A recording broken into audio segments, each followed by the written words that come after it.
talking a lot about technology and what revolves around respecting the inbox. So it's going to be really technology-based around email marketing specifically. We're going to be talking about a few topics here. My name is Robert Schweikert. I am a benchmark guide, and today I have Lisa Fletcher with me. Hi, folks. For those of you who'd like to join in the conversation, go ahead and use the hashtag benchmarklive on Twitter. We do have some live representatives that will be here addressing any questions, comments, or concerns that you guys may have. Again, you'll also be welcome to go ahead and join in the conversations here with us by using the questions box. And yeah, so we'll go ahead and get started. So what is R.E.S.P.E.C.T? So Respect the Inbox is a webinar series that we're going to be wrapping up today, talking about technology. But what this Respect the Inbox webinar series was created by us to go ahead and dive into some of the topics that you guys may not be all that quite familiar with and what encompasses deliverability. Lisa Fletcher here, she's been with Benchmark going on 8 years, and she's actually our deliverability coach. So it's actually really great to have her here. She's got a lot of really great insight and information for you guys to go ahead and digest here. So thanks, Robert. It's always fun to be here. All right. So the topics of discussion for today. So we're going to be doing a little bit of everything right now. Going to be talking a bit about some integrations, what you're able to do with those integrations, how you can integrate with us, so using some APIs. We'll have Lisa go ahead and give it a little bit of an explanation here in just a moment. We're also going to be talking a bit about authentication. Now, some of these topics may be things that we've already talked about in previous webinars. We're just going to be touching a little bit more on the topic itself and the technology revolving around these topics. Other technology that's available to us as well would be Automation Pro. So that is a feature that is a part of any of our Pro packages. Along with, we're going to talk about how emails are tracked, how clicks are tracked, opens, all that good stuff. So if you're interested in finding out a little bit more about the behind the scenes, we're going to be giving some insight on that as well. And last but not least, we're going to be talking about a few of the add-on features that we also have here with Benchmark. So let's go ahead and jump into apps and integrations. Now, Lisa, I know that this is a topic that you love. You have a bit of a background in HTML, so you have an understanding of how the code was before working with Benchmark, but now that you are here with Benchmark, what are some of the things that you do with APIs? Well, it's beyond HTML because it actually barely touches on that. It's a way of utilizing the API without having to use any programming. So the apps and integrations is a way to use, say you have another service for landing pages, or you have another service where you're getting your leads, you're managing your contacts, and you have a database, and you want to integrate it with Benchmark. The integrations and apps are there to do that. It's just a way, that's just tip of the iceberg basically. There are other things that you can do with it as well. There's ways to bring in content, ways to help you understand getting data for segmenting your list. So I think it's something that people should utilize as much as possible. Definitely. So it's a time-saving tool, essentially. It is, definitely. It's a great piece of technology that we do have available to any of the Benchmark users, whether you're on a free plan or a paid subscription with us. We have a very robust open API that also encompasses something a little bit new called our RESTful API. And we're going to be talking a little bit about that here in a few moments. So first, what is an API? You kind of explained a little bit about the function of an API, but what it actually is an application platform interface. And essentially, it's a fancy way of being able to say, this is a way of being able to connect two apps or two separate entities together through a single interface like this. Essentially, you're going to have specific actions and things that you'd like to perform with an API, like Lisa was mentioning, migrating contacts, probably one of the most popular ways, updating fields of a contact. Then that's also something that's very popular as well. Pulling in specific data as well, so that if you're going to be targeting a specific audience, having that information relevant to you is definitely crucial.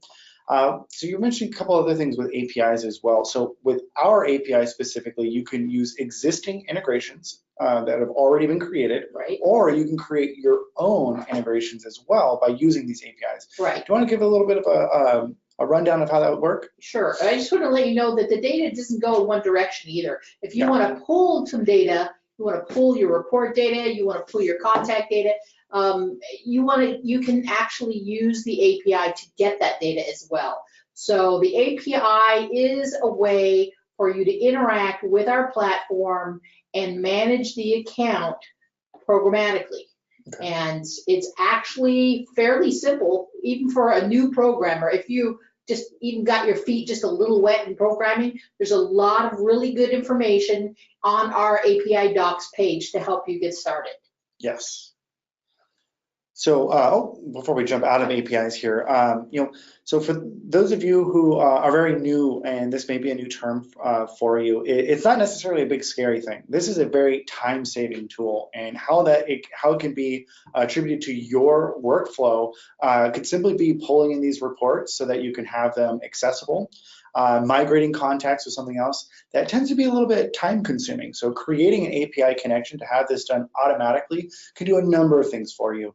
We're going to be talking a bit about automations in a little bit, but an API pulling or pushing information in either direction could be a triggering point for a specific type of automation. So when we mention some of the topics here, there's a lot of stuff that you can do. Just about anything that you can think of is done through some form or another of an API, especially with our site specifically. So one of those types of APIs is that you can utilize is list verification. However, Benchmark, we provide this as a service to anybody who uploads a list, and that list, for any reason, may contain a number of invalids. So we have a few of the values here.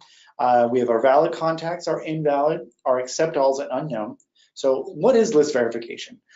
Some of you may already be familiar with this because maybe you've uploaded a list and you may have noticed that that list may have not been accepted due to containing an excess amount of one of these negative notations here, primarily the invalid. And how list verification benefits you specifically is you get to know who are the people that are physically able to receive an email prior to sending. Now, the great benefit of that is that you're not going to be potentially causing collateral damage by sending to a list that may contain these invalids, that may lower your reputation or possibly damage it slightly. What else do we want to talk about here on the list verification? Anything that I missed there, Lisa? Well, if you want to understand how the list verification, what it actually does, so we know what the outcome is, but what is it really? So list verification is a way for us to ask the server specifically through using digital technology, basically, going through and asking the server that email address resides on for these answers, and it will come back with one of those results that you mentioned before. So it's a way to find out real time or fairly close to real time the status of that email address. Yeah. And don't worry, this is all done behind the scenes. It's not something that your recipients would be aware of. It's a form of communication called a ping from one server to another. And it basically just zaps them and asks them, do you accept on behalf of this domain or not? So that's kind of the layman's terms there for you guys. If you guys have any questions about that or how you can have this performed, feel free to reach out to us. You can always reach out to us through live chat, phone support, or email support. You can also do it in product as well. So once you're in the interface and you notice that one of your lists was rejected, you'll see that by clicking on the View Approval History. And underneath there, you'll actually have a handy link that you can actually create a chat right there and go ahead and submit your request immediately. They do take typically they can get done within the hour depending on the size of the database. But relatively, think about just about an hour of downtime while we wait to have that returned back to you. Right. And it's a good idea if you're not certain of the age of your list and how valid it would be to have this, because it's going to reduce your bounces because you're not going to have those invalids in there. And then the lower your bounce rate, it's always going to boost your inbox rate because you're just going to look like you're a conscientious marketer. Definitely. Another thing too, for those of you that may have lists that are a number of years old, maybe you haven't been marketing to them regularly, so you don't really know the health of that list. Verifying that list prior to uploading your list to your Benchmark account, which may actually require you to upgrade your plan. You want to know exactly if any of those contacts are real. Well, they're probably real, but are they still available to receive? Now, there's no reason of having a bunch of invalid contacts on your list that could be potentially causing you to go over or pushing you into the next bracket in terms of the number of contacts that you have. So if you do have one of those lists, it's very inexpensive and it provides great peace of mind to be able to know before you hit send. So authentication. Now I see how this is a little bit busy here, but authentication is a great form of technology in terms of how content is reviewed and accepted through the mail servers. Now, this is a little bit more of your realm here, Lisa. I understand a general idea of authentication, but you understand more of the in-depth understanding of the SPF, the Sender Policy Framework, and also the DKIM. Right. So when a sender creates a piece of content, it's obviously going to travel through the internet and hit a mail server, the sending server itself. Now, once it hits that server, when does it come into account the checking for the DNS records, these SPF and CNAME? While they've got the mail queued, before they actually deliver it, they will actually check, in many instances, the DNS for that domain to see if the server that it's coming from is allowed to send mail on behalf of that domain, right? So if you don't have these records, it could mean that you get sent to the spam folder, or it could mean that they just junk your mail and it never gets delivered anywhere. So it's really important to have these records. These are part of your DNS records. So what is DNS? A domain name system. It basically DNS. What it is it's the address book for your domain to say where your website is, where your regular MX mail server is, and any third-party services that you use, or any CNAME records, any aliases that you may have. So it's essentially providing some form of authorization in a sense. Correct. So if you are using a third-party system like Benchmark or Outlook or Google Business, these are records that you'd want to publish there to publicly announce that these are the applications that you authorize to send on your behalf. Correct. So while you can send mail without doing this, personally, I never would, because I know if I'm going to send mail, I want it to reach the destination. So I would always put authentication in place. Yeah. And so, this is, I'm not going to say it's a new technology because it's definitely been around for a number of years. But when I think about it being somewhat new, is a lot more mail systems, they're checking for these types of records in the efforts of combating spam. For those who are not performing these extra steps to authenticate their messages, have a higher potential of being spam. And in today's market, we're seeing majority of email marketers are publishing these types of records to show authentication. So I think that's a great little insight for some of you that may not be aware of this, but for those of you who are already aware of that, we apologize for that. But it is great information to understand and really to utilize that available technology to you. So if you guys do have any questions about how to obtain these types of records and exactly how to publish them, Lisa and I are here for that. Right. Feel free to reach out to us, give us a call. You can call anybody in support, and we can gladly walk you through exactly what is needed in order to publish these types of records. Right. So we don't automatically force you to use them here at Benchmark, because some people, they feel a little overwhelmed. They're new to internet technology in general, and so we don't want to burden you with this. So you can still send mail without it, but I don't recommend it. I recommend that you contact us because we can give you custom records that are tailored to your domain. Yes. That also helps build a little bit more trustworthiness with any of the recipient servers by checking and knowing that they're receiving content that is very outlined very simply. The sender policy matches, the dual key identified mail matches. Then they can really reduce that risk of accepting mail from you.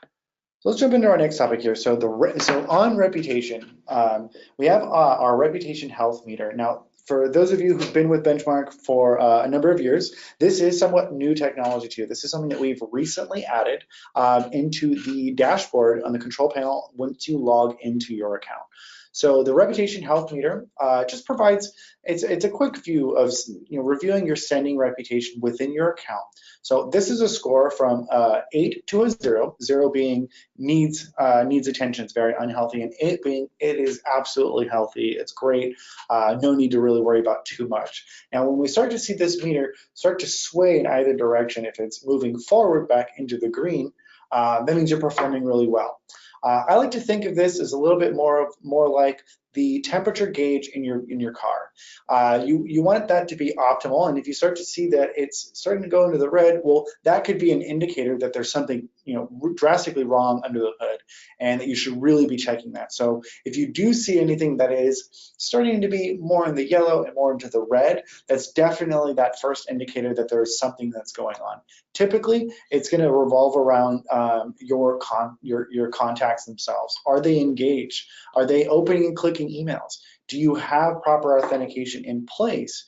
Are your emails bouncing? Are you getting into the inbox frequently? These are all things that are crucial to the success of email marketing. So if you're seeing that your health meter is starting to dip down below the norm, and norm I would say would be about a 5 or a 6. If you're seeing that it's dipping down below that, definitely reach out. We're here to help. We want to look through your account and provide insight and, of course, a plan to help you recover from that. We are in the business of delivering emails, and when we see that emails are potentially at risk, this is that first indicator. Yeah, so if you're in the yellow, definitely contact us. It doesn't mean you need to stop sending immediately. You just might want to find out what you can do better, so give us a shout. If you're in the red, I would stop sending mail and find out what's going wrong and contact us. If you don't know, if you can't figure it out, contact us. Yeah. We'll be able to help you identify where you're going wrong. Yes, definitely. And as you guys can read here, it is a no-brainer that sending, creating good sending habits definitely leads to good deliverability. We can't stress enough. I say this in all of our webinars, but one of the things that we see in common with some of the greatest marketers that we've come across is that they all have impeccable list management skills. They really are focused to targeting their audience, really only sending to those who are expressing lots of interest, those who are engaged. These types of things, these types of practices are really great to, to start early on, because later on, once you've started to do a lot and your reputation's taken a hit, and you're starting to dip down, I'm not going to say it's too late, but you're definitely starting to cause a little bit more work for yourself. So it's always best to start to do something now to minimize that collateral damage later on. So if you do start to see that swing at all, definitely reach out if you're concerned. If you're starting to see your open rate drop, anything like that, that is the prime opportunity to go ahead and reach out to us. We're available, 8 a.m. to 5 p.m. Pacific Daylight Time. We have our support staff who is available 24/7, 365 days a year. So let's go ahead and jump into some more fun technology here. So Automation Pro. Now, this may not be new, this may not be new technology. However, it's somewhat new to our industry, I would say. Automations have definitely been around for a number of years. Actually, I should say a number of decades, not years. But the way of how you're actually able to put together these types of automations, this is fairly new. As you can see, we have a couple of figures here. Figure 1 is, these are just simple templates that you have available within Automation Pro, and you're creating an automated series. Now, these series are based off of interactions or behaviors, as I like to call them. You can create conditions that once you send an email, it could be before a specific action occurs, it could be condition based. Had someone opened? Had they clicked a specific link? Had they registered? Had they purchased already? Had they not done any of those? So you can really start to see how these types of things can branch out into larger webs, so to speak, very similar to like a click funnel. If they continue to perform the actions that you want them to, they'll continue on the path of success. And so you're really creating what we would call a customer journey, so to speak. And these types of automations, they tend to lead into another one. And how they do that, as we can see this first one, the triggering point is there's a list. You have a sign up form, someone's added to that list, an email is spawned out immediately. That would be the first action. After that email is sent, they're then migrated to a new list. The scenario that I would use for this is if this is a new lead, once I've sent my welcome email, I would consider them a contact now. So I'd move them into my contact list. Now that contact list can be yet the starting point of another journey. And I hope you guys are following and how these can start to branch into yet other customer paths or customer journeys in this case, and where you would send another email, possibly have a delay time to then check, did they open and click in that email? Did they do what we wanted them to do, or did they fall off the map? And here's where you have that fork in the road where if they did perform what you wanted them to do, they'll be migrated into a new list, or you can continue the path, send another email, send a series of emails, whatever that might be. But this is the gist of what you're able to do with Automation Pro. Yeah, what I like to do is after this second one where you're setting them the automation and it branches off and you have the people who don't respond to do yet another automation to re-engage them, yes, to recapture them and see if you can try some other strategies to get them to respond. Definitely, yeah. You want to try to get as much as you can out of each send that you do. There's always going to be two scenarios, possibly. There's always going to be a minimum of two scenarios when you send an email. Either they open it or they don't. That's the basic stuff. Now, what they perform in the email, that can have several layers of complication that you can start to target people based off of that behavior. So that's what we're kind of seeing here. And again, these automations will lead you into other automations, allowing you to pick up every loose end, like Lisa was mentioning. Cart abandonment as another way of being able to loop someone back in. If they're just plain out unengaged, it's a simple way of being able to identify who are the engaged people, the low-lying fruit, versus what are the people that it's going to take a bit more to kind of nurture and create demand to get them to make a purchase. So you're going to start to categorize your customers or your subscribers, I should say, based off of the level of interest that they have, which actually kind of leads us into one of the other pieces of technology as well. It's the client star rating, and we'll get to that. I believe it's the next slide, or it might be the slide after, but that's another way of being able to utilize technology to find out who are your most engaged subscribers who, in my opinion, would have the highest potential of making a purchase sooner than later. So before we get into that topic, we do have reporting. And this is something this will be a little quick topic, but I know that a lot of you guys are always questioning, how do we know if someone's opened or clicked? How do we know when an email bounces? And these are all really great questions, and the technology that's behind it is actually quite simple, really. So I'll let Lisa kind of explain opens and clicks. Those are fairly simple, but it's quite unique in terms of how it's actually done. Right. So when your recipient receives an email, every email that we send that is an HTML email has a small tracking pixel in it. So when they open, they can't see it. It's an invisible little pixel. It's transparent. Yeah. And so it will load, and then we'll know that they opened it. If they block the images, we cannot track that open. But it doesn't mean, of course, they didn't open. But so that also would mean that if they're not loading that, but it's still an HTML email, if they click on something, we will be able to record that click. Because just because they're not loading images doesn't mean that we can't see those clicks. Yeah. So how is a click? How do we track a click? Well, the click is basically when they click on it, it's going to hit a server, right? Mm-hmm. And so then we're going to be able to record it that way. So within the link that they're coming from, then we'll know it came from the email, because there's something in the URL. It says UTM at the end and a bunch of other characters. So it basically creates a tag within that, so you'll know the source of which it was sent. Exactly. So once it loads. Okay, that's great. That's good information. Now, bounces and Google Analytics. So Google Analytics is something a little bit separate, but bounces are typically, they are recorded. They're responses back from the recipient server. So if something was rejected or quarantined, they'll come back with some type of response. Now, these responses, they do have a number of different cryptic ways of how they mention this, but they do basically narrow down to a few typical ones. It could be something like it's invalid. It may just throw a syntax error back, and that can come back in the form of like a hard bounce. Now, each one of these types of bounces, there are logs for these bounces. Now, we don't always pull those logs immediately and be able to read each and every one of them because they do categorize them in basically two different types. We have hard bounces, we have soft bounces. Soft bounces would be considered more of a temporary failure, whereas a hard bounce is typically a crucial failure.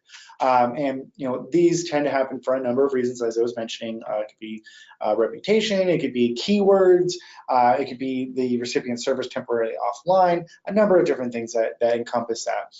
If you end up seeing a lot of bounces, that's typically where we'll want to come in and pull these logs to find out exactly what's going on, because these recipient servers will respond with a code, and that code can correspond to, again, a number of reasons, which we would narrow down and try to find out exactly what that reason was. And then we have Google Analytics. So Google Analytics, for those of you who are unfamiliar with what Google Analytics does, it is an outside tracking tool. Now, what this tool allows you to do is that you can track engagement on your website specifically. Not only can you track the engagement on your website, but it tracks the breadcrumb trail of how someone got to your web page. Now, how that correlates to success essentially is you're going to find out what we call in sales, what's the hook?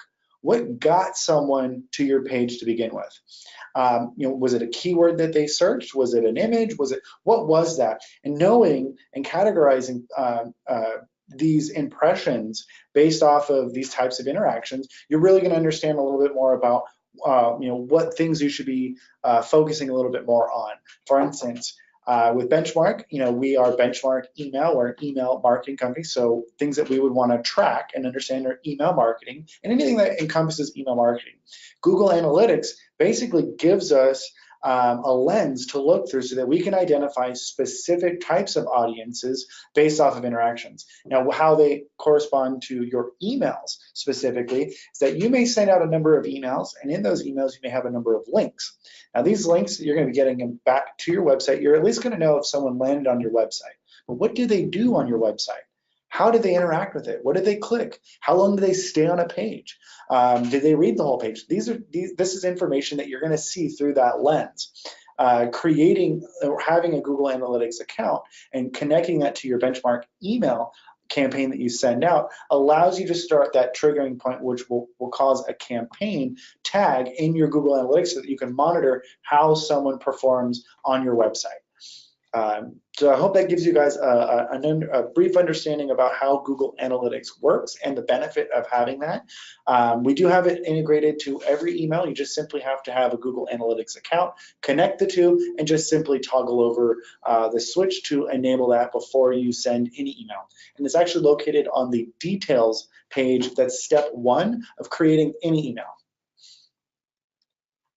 So contact rating. So this is what I was mentioning to you guys earlier about how you can start to monitor people based off their engagement. I'll go and I'll let Lisa kind of explain this a little bit because this is new technology and it is actually quite phenomenal.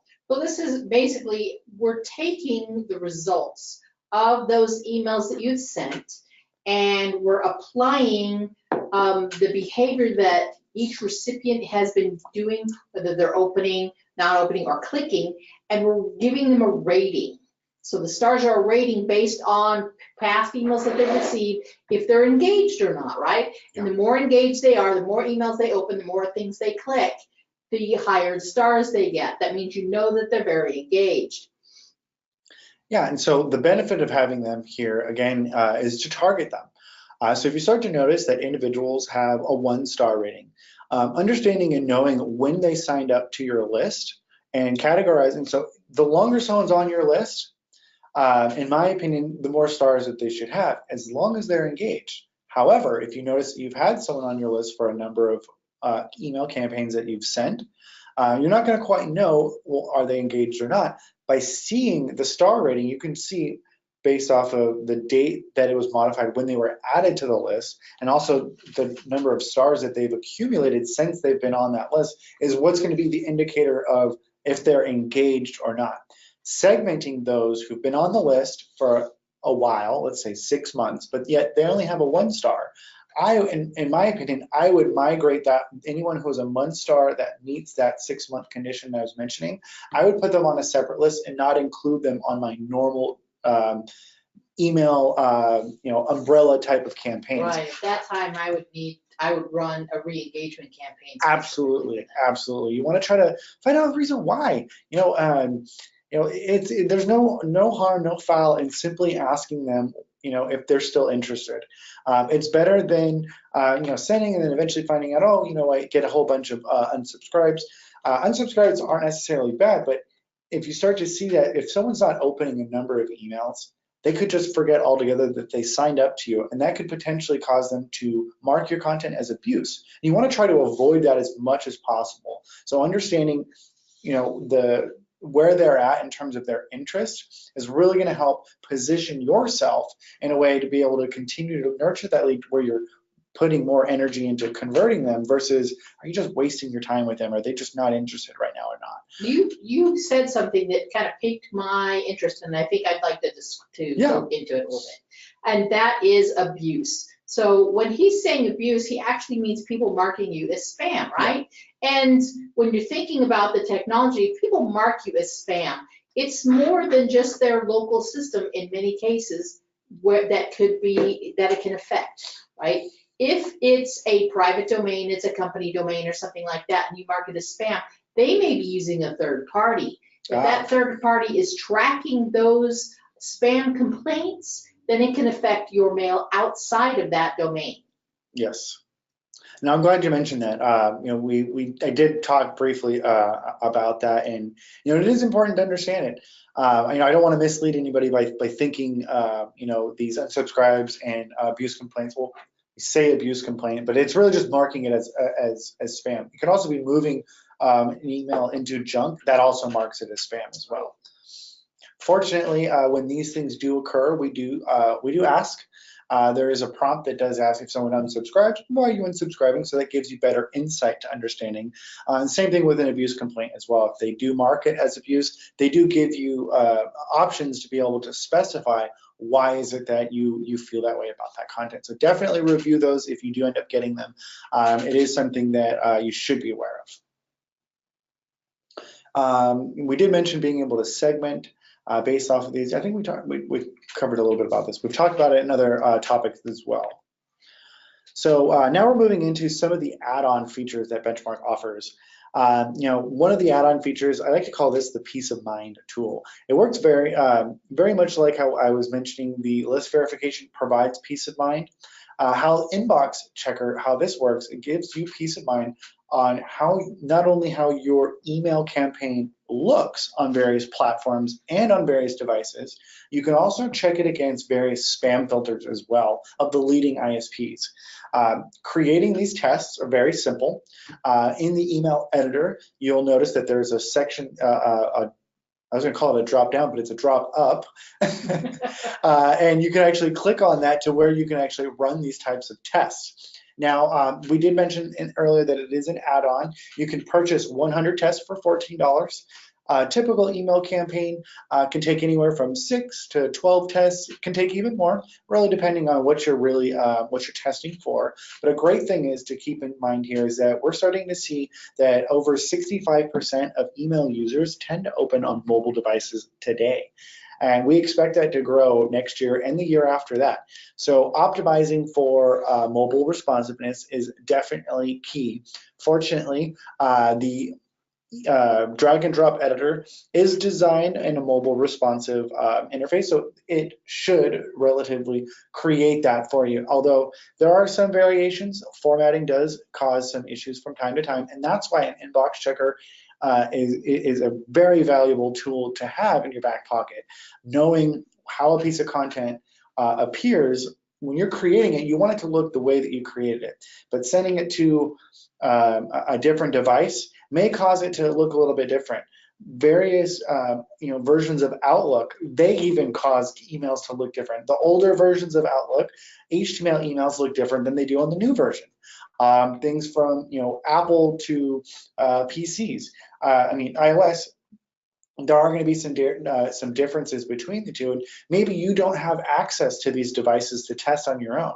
Having the inbox checker allows you to check how your content appears on these devices and in various email clients as well.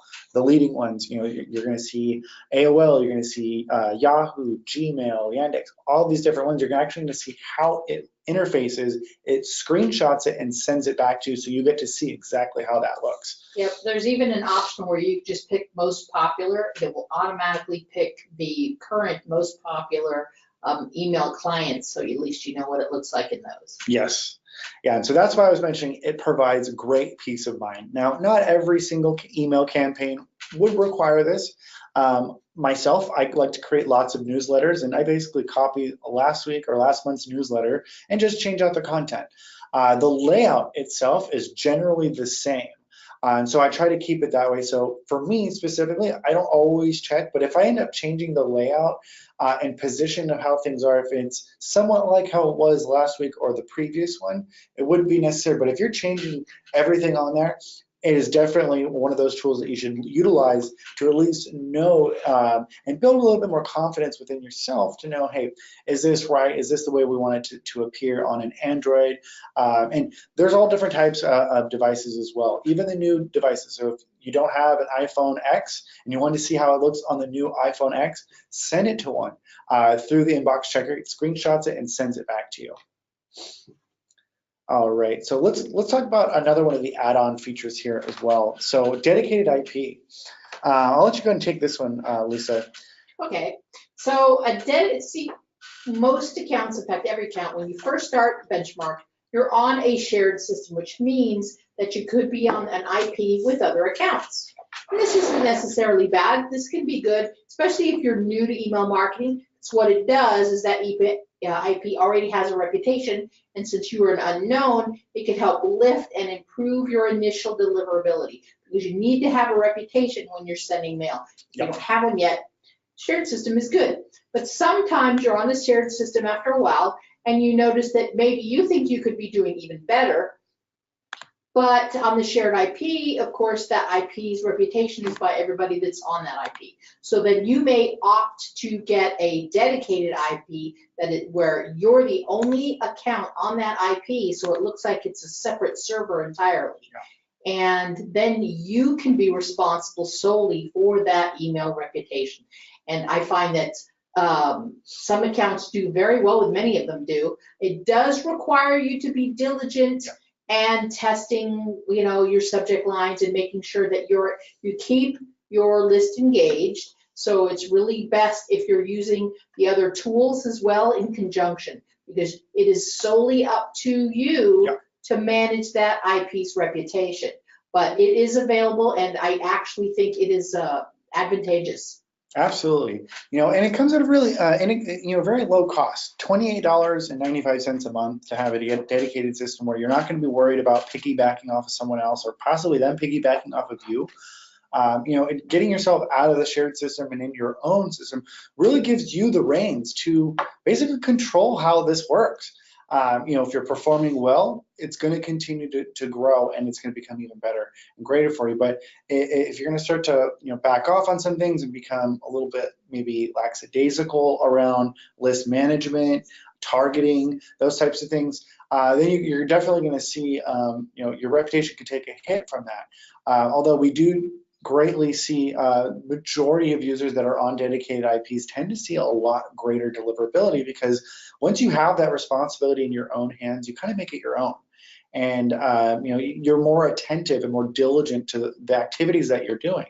Not just shooting from the hip or getting that email out just because you need to get it out. Really doing testing prior to sending. You want to try to increase your chances and your odds on every turn. Testing your subject lines with A/B testing to know if the right subject line is enticing enough. Testing your campaigns versus one another for formatting is also something that to take into account. Being on a dedicated IP has great benefits to you, but if you're going to be one of those lackadaisical people, it may not be the right thing for you. However, high volume senders, they always benefit greatly from being in a dedicated system. If you're sending more than 25,000 emails, and timeliness is a factor for you that you have 25,000 emails that need to go out by noon. Being on a dedicated system allows you to be able to send at higher volume or higher speeds, I should say.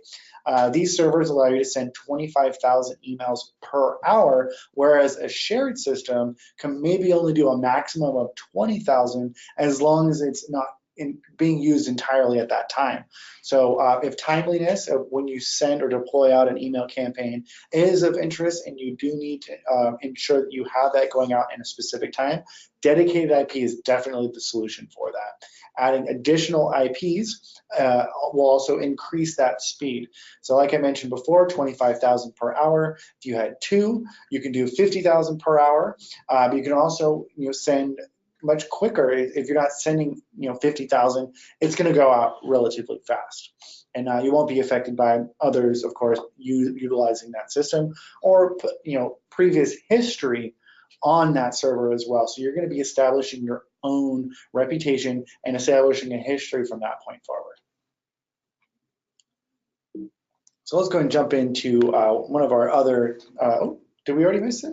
Yeah, we went through it. I missed image hosting. That was another one of the add-on features as well. And forgive me for not having that here. I thought I had a slide. I may have accidentally deleted that. But image hosting, this is a topic that a lot of people ask us all the time, is that they want to be able to have a library of all of their images. I know some of you may be on the go all the time and may not always be utilizing the same desktop to create. Maybe you work from home, but you also work at your office. Maybe you don't carry your computer back and forth. Having your images stored essentially in the cloud with us allows you to be able to pull this content quickly and be able to add that into any deployment, any email that you're going to be sending out. Same thing goes for PDFs.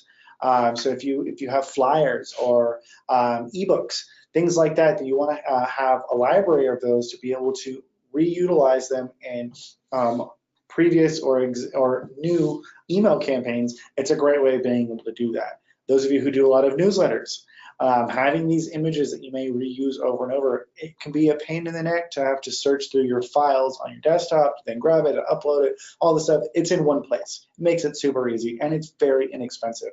Low cost of $5 monthly allows you to have unlimited image storage. We do not cap you on the amount of images or files that you store within your account.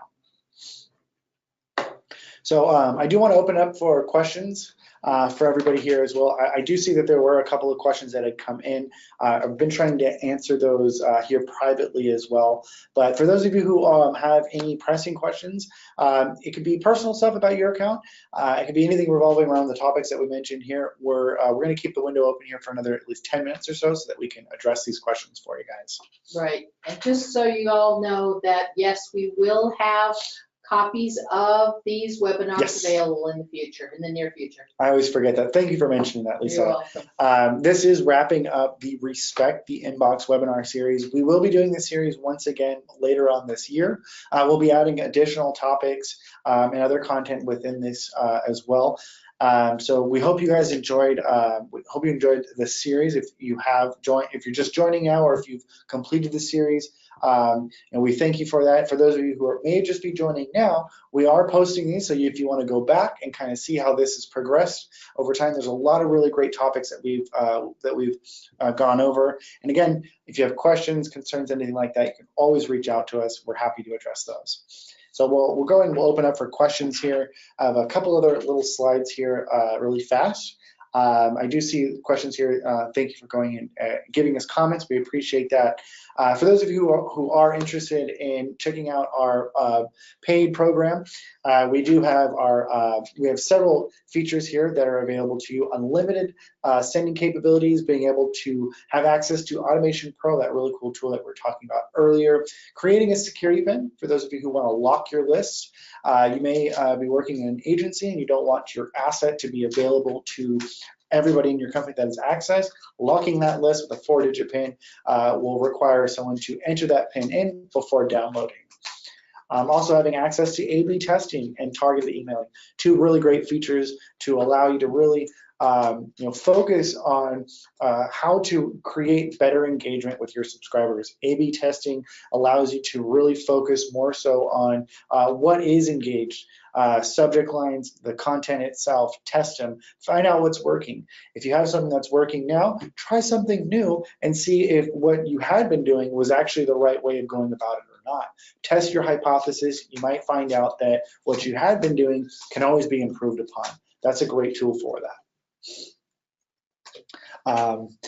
Yeah, so we have some information here. I do have a couple of questions and comments here. I will go ahead and respond to these. I thank you for your comments here. I really appreciate that. We love hearing that you guys are enjoying these and getting good information from it. So it's wonderful. If you guys have any questions, feel free to reach out to us, lisa@benchmarkemail.com or robert@benchmarkemail.com. Or you can just call us at the number listed here. Yeah, our 800 number is 800-430-4095. You can always dial extension 1 to reach either Lisa or myself, or dial extension 2 to reach any of our technical support representatives. But yeah, I think this is, I think we've had a really great topic here to discuss. We appreciate all of you who've attended and who have stayed here. We have addressed all the questions that we have here. If you guys have questions outside of that, feel free to reach out and stay tuned for our next webinar. Bye, folks.